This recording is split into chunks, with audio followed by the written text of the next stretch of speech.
पागल तुझे मैं कर दूंगी पागल तुझे। হ্যালো এভরিওয়ান, শুভ সকাল। Welcome back to our channel Mishti lifestyle. তো বন্ধুরা, তোমরা সবাই কেমন আছো? আশা করি ভালো আছো। এখন বাজে 5টা, এখন থেকেই ব্লগটা স্টার্ট করছি। তো সবাই পাশে থেকো, সাথে থেকো। সারাদিনের ব্লগটা তোমাদের সঙ্গে শেয়ার করব। তো বন্ধুরা, আজ ছিল বৃহস্পতিবার। বৃহস্পতিবার মানে তো বুঝতেই পারছো, বাঙালিদের লক্ষ্মীবার। তো পুজো, নানা ধরনের নিয়ম তো থাকবেই। সমস্ত বাসি কাজ সেরে সকালে আর কি যেগুলো কাজকর্ম থাকে আমাদের, তারপর চলে গেলাম ঘরটা মুছতে। আর দেখো, বা হাত দিয়ে ঘরটা মুছে নিচ্ছিলাম, কিছু করার নেই যেহেতু আমার হাতটা কেটে গিয়েছে। ঘর মোছা কমপ্লিট, চলে গেলাম রান্নাঘরে।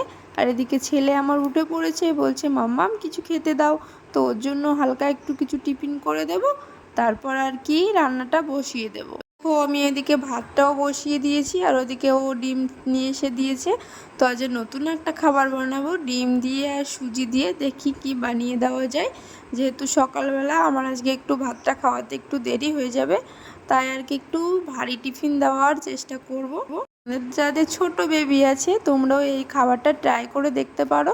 বাচ্চাদের কিন্তু ভীষণ পছন্দের একটি খাবার, বড়রাও খুব পছন্দ করবে, দেখতে কিন্তু অসাধারণ। তো চলো তোমাদেরকে দেখিয়ে দিই। এটা হচ্ছে, আগে থেকে আমি সুজিটা ভিজিয়ে রেখেছিলাম। তো সুজি দিয়ে আর সামান্য একটু লবণ, তোমরা চাইলে এর মধ্যে ঘি অ্যাড করতে পারো, নাও করতে পারো। আর এই দেখো, আজকে কচুর মুখির তরকারি হবে তেলাপিয়া মাছ দিয়ে। আর এদিকে টিফিনটা ওইদিকে দিয়ে দিয়েছি, তোমাদের আর দেখানো হয়নি। আর এদিকে আমার রান্নাটাও মোটামুটি কমপ্লিট। তো দেখা হচ্ছে একটু পরে। বাজে দুপুর 2টো, আর সবাই ঘুমাচ্ছে, আর আমি একটু শুয়েছিলাম। তো ঘুমাইনি, উঠে পড়েছি একটু, কারণ আমার রিলস নেই। তো দেখো, আমি রেডি হয়ে নিয়েছি, আজ শাড়ি পরিনি। তো চুড়িদারটা পরে আমাকে কেমন লাগছে বলো। আর এই টিপটা মনে হচ্ছে মানাচ্ছে না, বোঝা যাচ্ছে না। তো কি কালো টিপ পরবো নাকি, তোমরা একটু বলে দিও তো। আজকে ছেলে নেই, আজকে ক্যামেরা ধরার লোক নেই, তো আজকে স্ট্যান্ডটাই নিয়ে যাচ্ছি। তো চলো একটু। টাইমের অভাবে চুড়িদার পরে নিয়েছি। আর দেখো, ছাদে এসেছি। তো এক দাদাভাই আমাকে প্রতিনিয়ত কমেন্ট করে খোলা চুলের ভিডিও দিতে। তো আমার কিন্তু প্রত্যেকটা ভিডিওতে চুলগুলো খোলা থাকে, আর ভীষণ সুন্দর আওয়াজ মানে হাওয়া হচ্ছে। তো চুলগুলো ছাড়া আছে, কিন্তু প্রচণ্ড রোদ্দুর, জানো, তাকাতে পারছি না। তার মধ্যে চুলগুলো ছেড়ে আছি, ভীষণ গরম লাগছে। তো একটু হাওয়ার জন্য ভালো লাগছে, একটু নাচানাচি করে। তোমার চুলটা দেখতে পাচ্ছ, আমার চুলটা কিন্তু তেল না দিয়ে দিয়ে খারাপ করে ফেলেছি। তো ভাবছি তেল আবার ইউজ করা ধরবো। তো আর আমি আমার মতো করে একটু রিলস শ্যুট করে নিয়েছি। তো তোমরা আমার যারা রিলস পছন্দ করো, একটু পাশে থেকো। আর দেখো, আমি আমার আনন্দে আমার মানে ছাদে আসলে আর কি আমার ভীষণ ভালো লাগে। কি বাড়িতে সারাদিন একা একা থাকি, তো কেউ নেই, আমি আর ছেলে। তো দুজনেই থাকি। আর সব আছে, শ্বশুর আছে, শাশুড়ি আছে। তো আমার মতো আমি থাকি, শাশুড়িরা যার যার কাজে থাকে। তো এখন গরম লাগছে, দেখো আমার যখনই ক্লান্তি বোধ হয় না, তখনই ছাদে চলে আসি, জানো। শুকিয়ে গেছে, তো ভাবলাম একবারই নিয়ে যাই। তো আমারই আছে, আর ছেলেগুলো কোথায় উড়ে চলে, শক্ত আছে।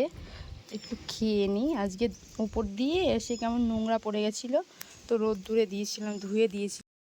বাপরে বাপ, ফাইনালি রুমের মধ্যে ফ্যানের কাছে এসে একটু স্বস্তি বোধ হচ্ছে। প্রচণ্ড গরম ছিল, জানো তো। আর এদিকে এখানে বসে ভয়েসটা পরে অ্যাড করলাম, কারণ ছেলে আর বড়বাবু ঘুমোচ্ছে। তো আমি চলে গেলাম বড়বাবুর কম্পিউটারের ঘরে। তো চলো, এখান থেকে একটু জল খেয়ে নিই, গলাটা শুকিয়ে গিয়েছিল। তো একটু জলও খেয়ে নিলাম। তো ঘুম থেকে উঠে দেখবে জলটা শেষ। তো কিছু কি আর বলবে, জলই তো খাচ্ছি, তাই না বলো। তো এখানেই একটু ভয়েসটা অ্যাড করলাম।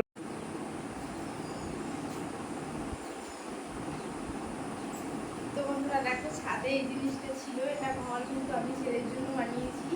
আর এটা কিন্তু তোমাদের দেখাতে আমি ভুলে গিয়েছিলাম। তো এখন বৃষ্টি আসছে, বৃষ্টি থেকে আর কি মনে পড়লো, তাহলে আমি এসে একবারে তোমাদেরকেও দেখাই। তো কেমন হয়েছে দেখো, একটু কমেন্ট করে জানিও কেমন হয়েছে। তো বন্ধুরা, ফাইনালি এখান থেকে জল খেলাম, জল খেয়ে এখানে একটু বসে একটু রেস্ট করে নিলাম। তো আবার বৃষ্টি আসছে। তো এখন দেখি ছাদে আমরা সেই আমসত্ত্বটা খেলাম, আম শক্ত আছে ছাদে, তো এখন ছাদে যেতে হবে। তো ভিডিওটা তোমাদের কেমন লাগলো, যদি ভালো লেগে থাকে তাহলে অবশ্যই লাইক কমেন্ট শেয়ার করে দিও। আর তোমরা একটু এই মিষ্টি বোনটার পাশে থেকো, তোমরা পাশে না থাকলে হবে বলো। টাটা।